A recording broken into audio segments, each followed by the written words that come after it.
center.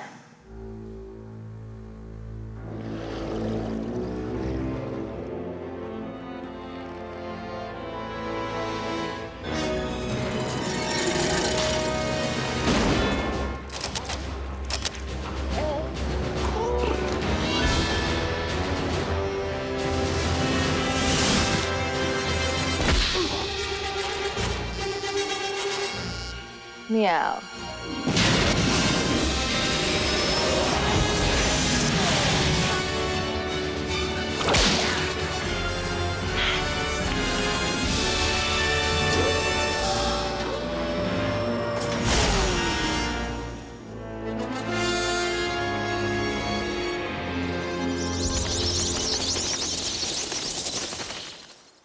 I'm ready, Max. I've been down here too long. It's time for me to ascend, to reemerge. On the second one, there was always the desire to kind of do something else, but still keeping the spirit of Batman. I mean, we wouldn't want to change it to where all of a sudden it was a completely different thing. But, you know, you're working with other writers, designers, actors, artists. You're not, myself included, don't want to just do the same thing. So everything was slightly redesigned or completely redesigned or rethought, but it's always trying to keep within some idea of the Batman that we first made. Tim and I had talked about it. We figured we had this pretty well wired, you know, what I did, what I didn't do, what I needed to do, what I absolutely didn't need to do, what was better for me not to do. And we thought, well, this will actually be easy. This will be one of those where you just show up, you know, turn around, look into camera, and we'll kind of spray a little sweat on your face like you just beat up 5 guys and go home. It turned out it wasn't like that at all. It did have a darkness and a complexity and a resonance that I think the audience at the times, a lot of people didn't expect. You know, it wasn't just kind of a fun, cool comic book movie. It was something more than that.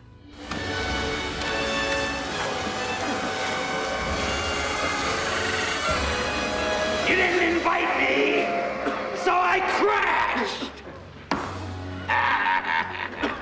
Tim and I had several kind of loose conversations about where the movie would go with input from the studio. They really wanted the Penguin because they sort of saw the Penguin as the number 2 Batman villain. We wanted to do Catwoman, so we wound up doing Penguin and Catwoman. And I did 2 drafts. It was a deal where the studio was now at the point where they wanted to proceed with the movie. And they said, Tim, come on, you gotta do it. You're gonna do it or not gonna do it. And Tim was very averse at the end of the day to the idea of coming in and doing a sequel because he thought he'd kind of, you know, look, I've shot my wad on Batman. I've said what I have to say about Batman. I don't really know if I want to do this. And he was very reluctant to get involved.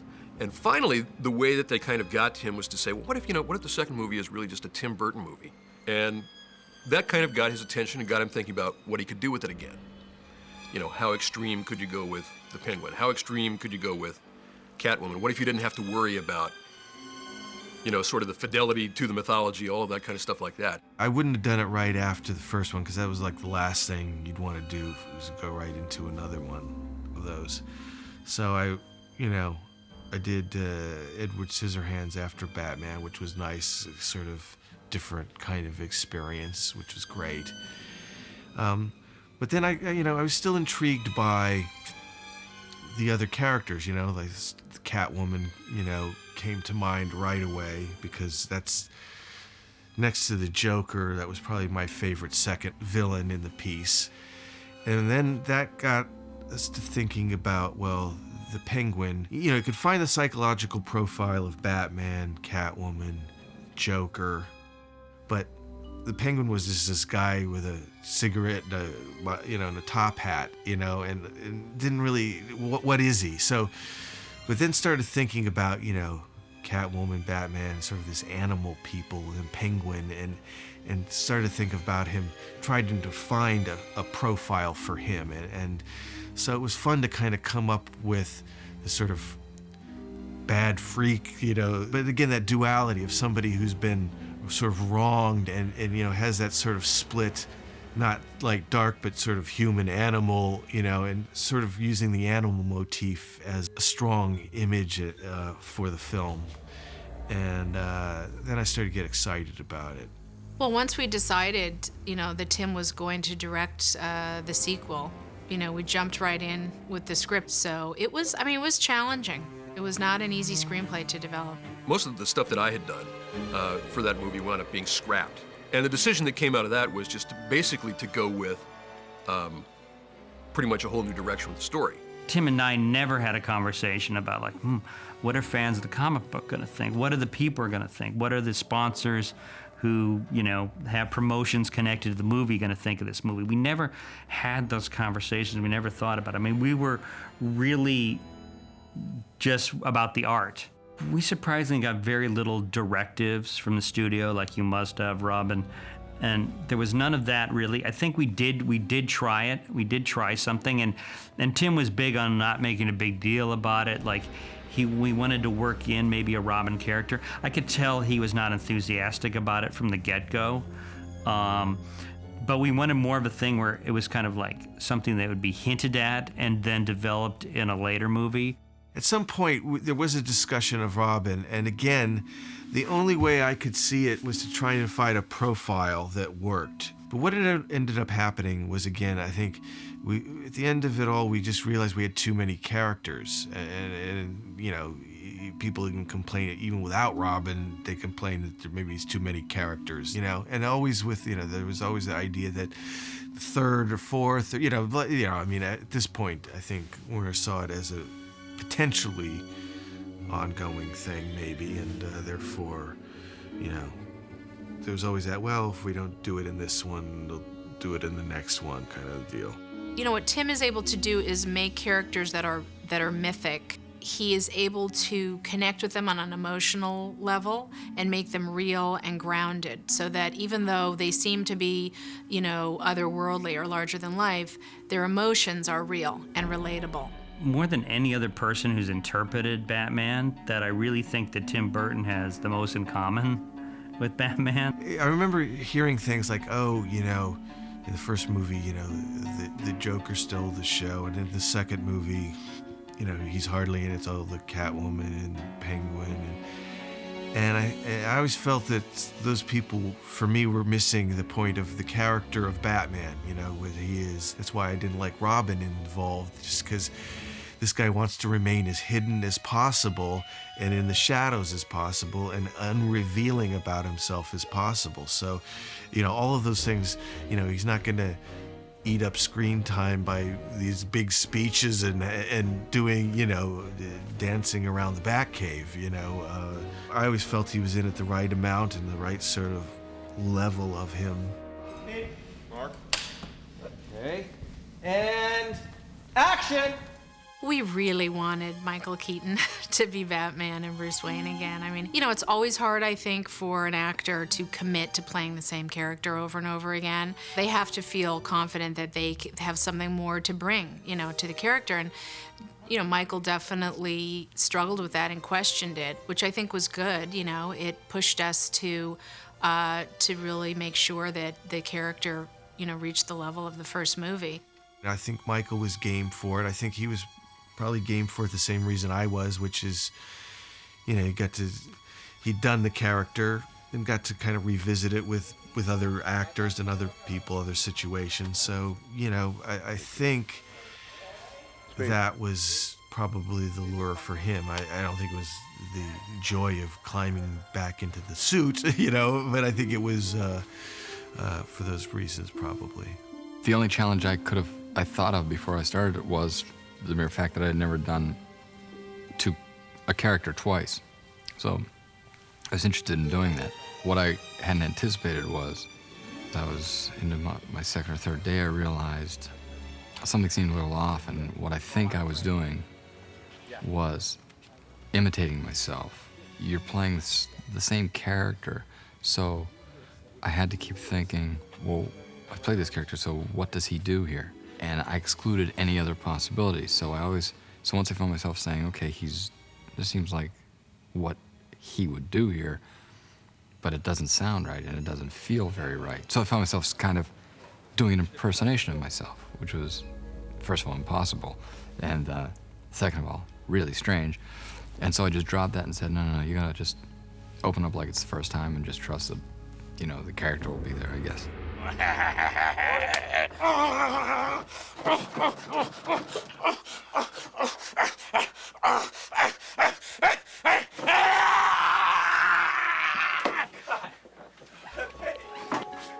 It was really fun, you know, casting this movie.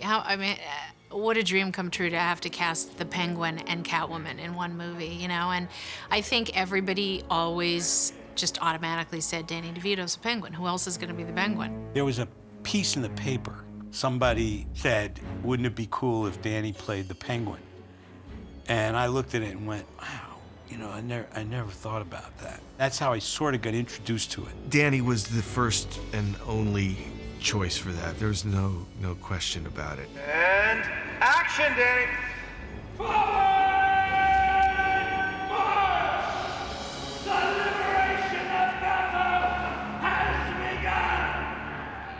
Tim creates that great atmosphere, that world of, like, where you feel like everything is an invention. Tim did a painting that he gave me. It was very colorful, kind of circus tent, and there was a boy sitting in front of it. That was Oswald as a toddler.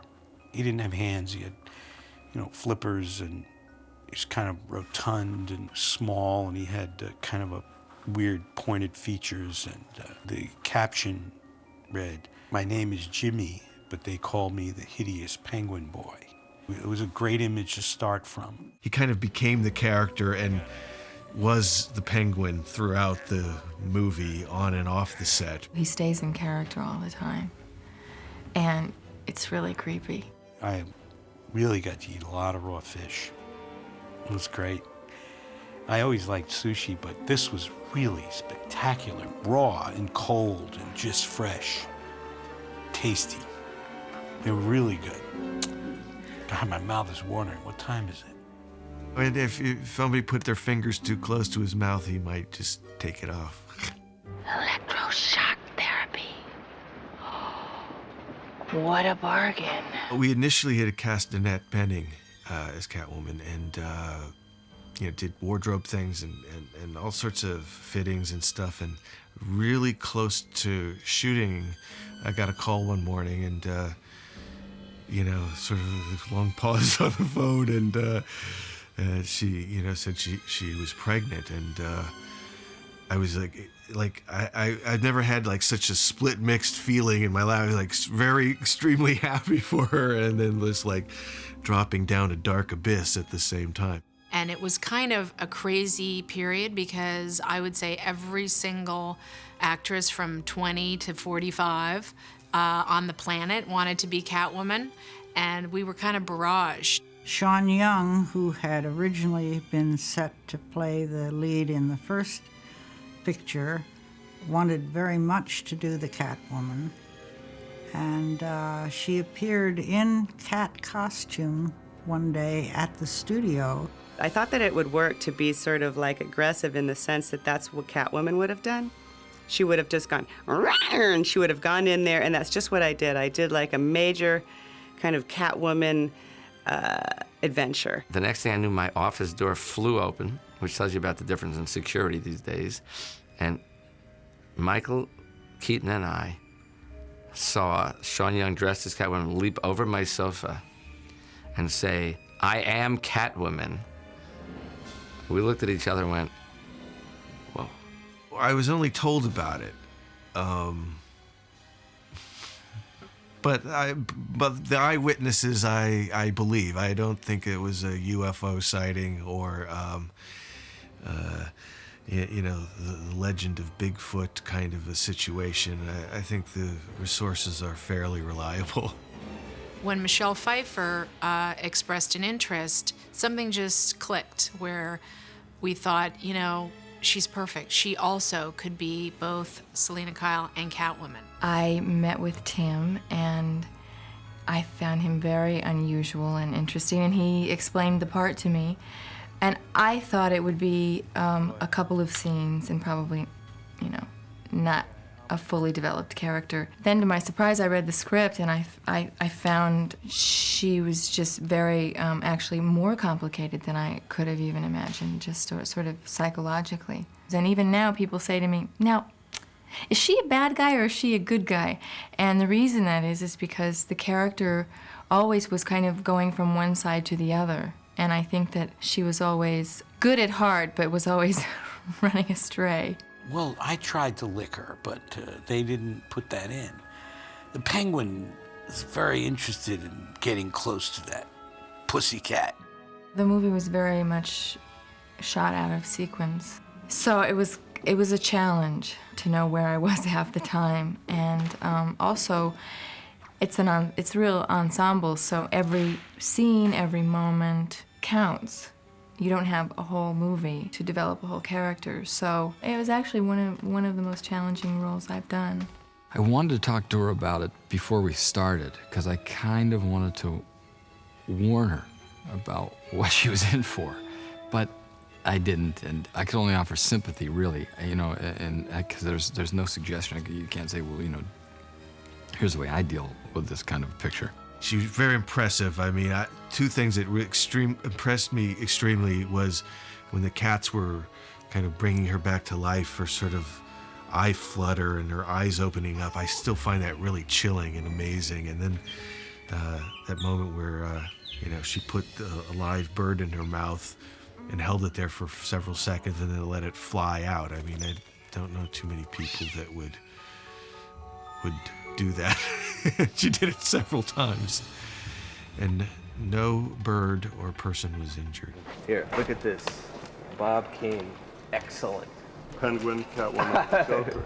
It's an early one. The Joker, the Penguin, Robin, Batmobile. The thing that changed from the first to the second was that whole dynamic of the franchise mentality.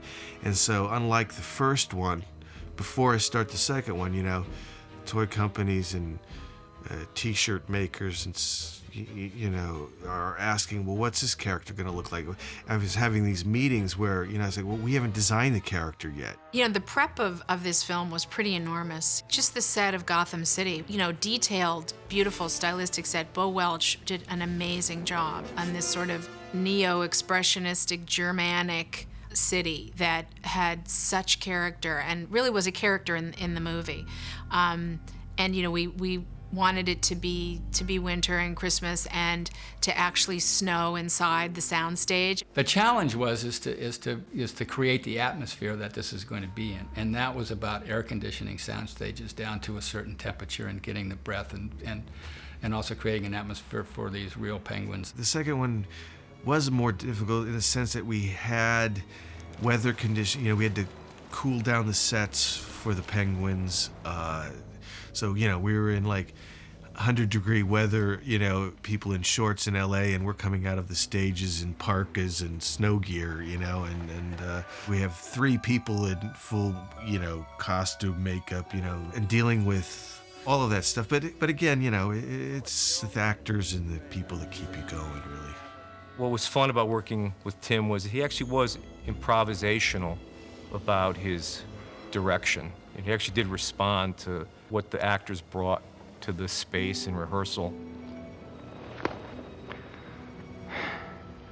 Yeah. He doesn't have a cookbook approach to the shooting of it. His way of covering a scene wasn't conventional. It wasn't like close-ups over the shoulder shots, matching sizes. He did have a sense of how he wanted it edited, and there weren't that many choices. You really couldn't cut it like a dozen different ways because it wasn't covered that way. In the morning, I was sort of like on this assembly line, and I would be handed from one person to the next, and I felt like I was in Oz. Just my character was such a huge production every day. And it's not even to say what's going on with Danny, what's going on with Michael, what's going on with the set.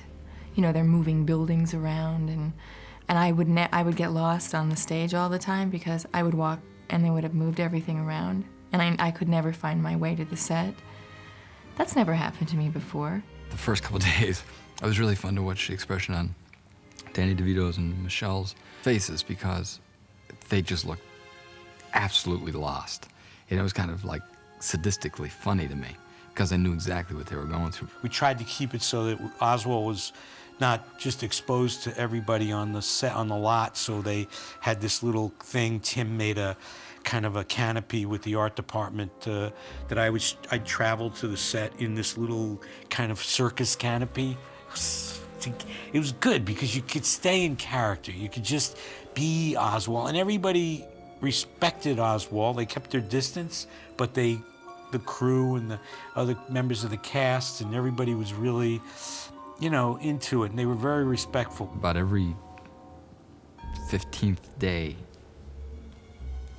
that's usually where it rolls around with me, that I'm just kind of standing there waiting, and I kind of look at what everybody's wearing. I look at myself, and it gets really tremendously absurd. You know, where you kind of step outside yourself and you realize this is really nuts what we're doing, and really kind of goofy.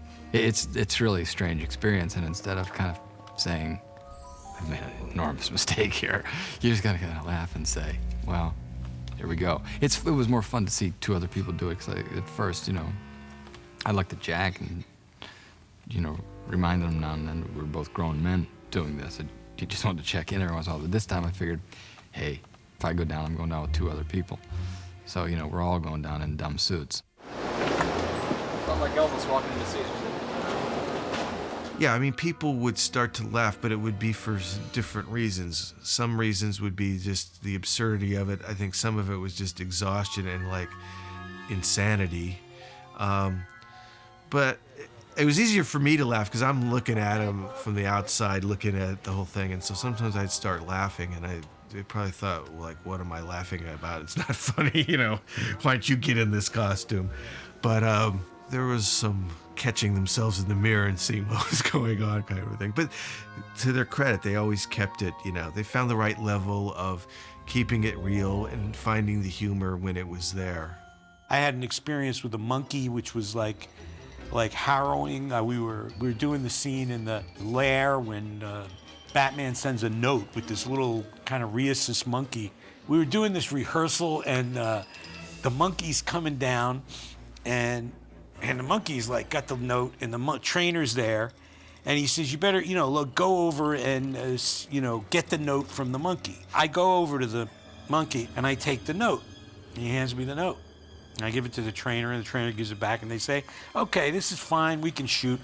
Now I get into character. Oswald is not, it's not me going over, be gentle with the monkey. I see a monkey come down, and I start walking over with a note, right?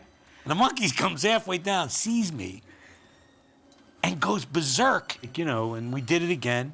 We went back, and you know, did it again.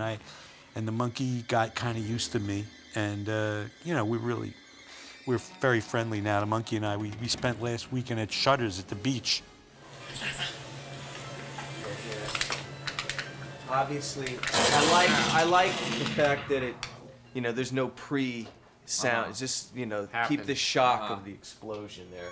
You know, in terms of the post-production of the movie, it was really kind of scary because we had a summer release date. You know, you have to release these movies in the summer. You know, we had a very tight schedule, and this was, you know, 13 years ago now. We were in production, and you know, it was before computerized editing.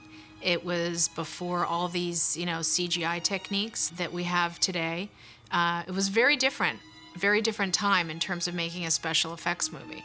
And it was kind of touch and go for a few weeks there. Would we get the film ready? But, you know, we pulled it off. We pulled it off almost to the last minute. There was one shot at the end that I think cost like $250,000, and we had to do it on a weekend with the Catwoman, keeping her alive. I think it was something like that at the end. It was a studio note. I remember saying, I don't think it can be done in the meeting.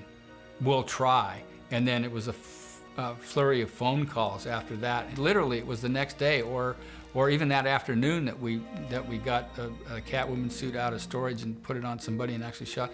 Yeah, it was that quick. It was like a nightmare. Always these big Hollywood movies, you're, you know, riding to the end of the thing. And I just decided to put that in because it just felt right. You know, something about it you know, not a big deal, but just a kind of a little question about things. And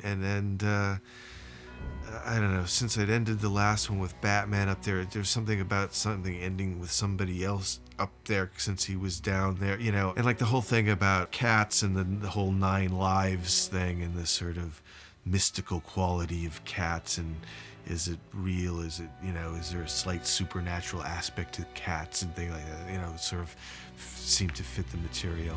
You know, when you put these things together, you don't really know what it's about. You're looking at the trees and not always the forest, and that's the big challenge in what we do. So when it's finally together, especially with Tim's movies, who is really, because he comes from an animation background, he more has a clearer idea of what the end result is, compared to a lot of directors who are very talented but find their way to that end. I know I've seen the movie with audiences much more than Tim has. That, like, I actually go to like a lot of the theaters, and it was always great.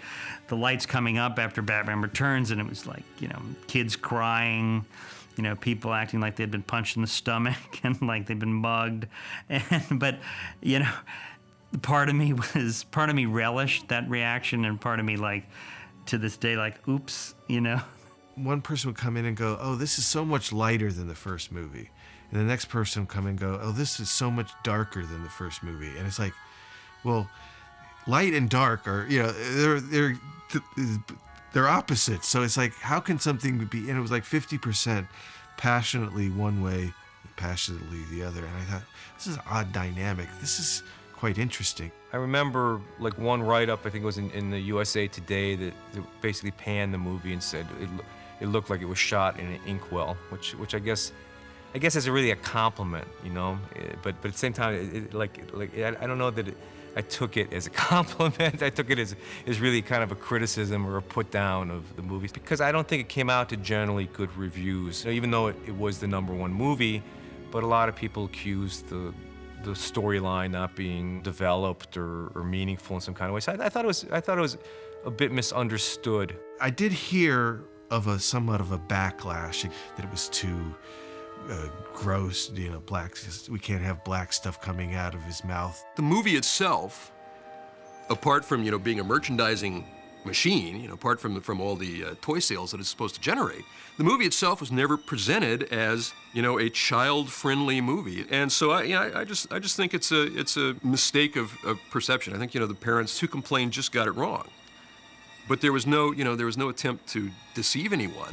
I really dig the fact that even now I can, you know, kids come up to me, and if they don't know that I played the Penguin, once they do, you know, they're really, you know, charmed by it and taken by it. So you get into that kind of milieu of it all, and you say, yeah, it's great to be part of it. I'm really happy to be part of the Batman family. I remember toying with the idea of doing another one, and I remember going into Warner Brothers and having a meeting. I'm going, you know, we could do this, we could do that, and they go like, Tim, don't you want to do like a smaller movie now, you know, just something that's more, and like about, you know, half hour into the meeting, I go, you don't want me to make another one, do you? And they go, no. And I just said, no, I know you did. And so we just stopped it right there. You know, when you're a director like Tim and you have so many stories to tell, and you're so visionary, I mean, can you do the same character over and over again? I think we all knew that, you know, Tim had other places to go and other films to make. Would have been great for the audience because he would have made a lot of great Batman movies, but we wouldn't have had, you know, all these great films that he's made since then. Gotta fly!